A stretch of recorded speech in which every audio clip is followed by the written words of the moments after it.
ఇరాన్కి America అధ్యక్షుడు Trump మరోసారి warning ఇచ్చారు. ఇరాన్ నేవీ నౌకలను సర్వనాశనం చేస్తామని ట్రంప్ హెచ్చరించారు. ఇప్పటికే 158 ఇరాన్ నేవీ నౌకలు సముద్రంలో మునిగిపోయాయని, ఇరాన్ నుంచి వచ్చే ఏ నౌకలను అనుమతించేది లేదని స్పష్టం చేశారు. మిడిల్ ఈస్ట్లో 15 అమెరికా యుద్ధ నౌకలు మోహరించాయని, తమ పోర్టులను దిగ్బంధిస్తే తీవ్ర పరిణామాలు ఉంటాయంటూ వార్నింగ్ ఇచ్చారు. హర్ముజ్ దిగ్బంధనంతో చమురు ధరలు తీవ్రంగా పెరుగుతున్నాయి.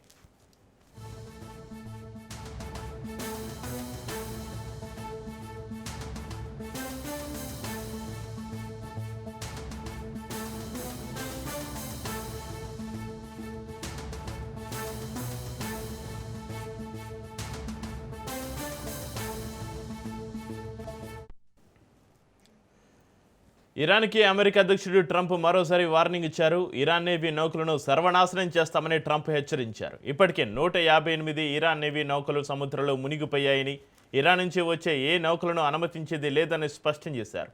మిడిల్ ఈస్ట్లో 15 అమెరికా యుద్ధ నౌకలు మోహరించాయని, తమ పోర్టులను దిగ్బంధిస్తే తీవ్ర పరిణామాలు ఉంటాయంటూ వార్నింగ్ ఇచ్చారు.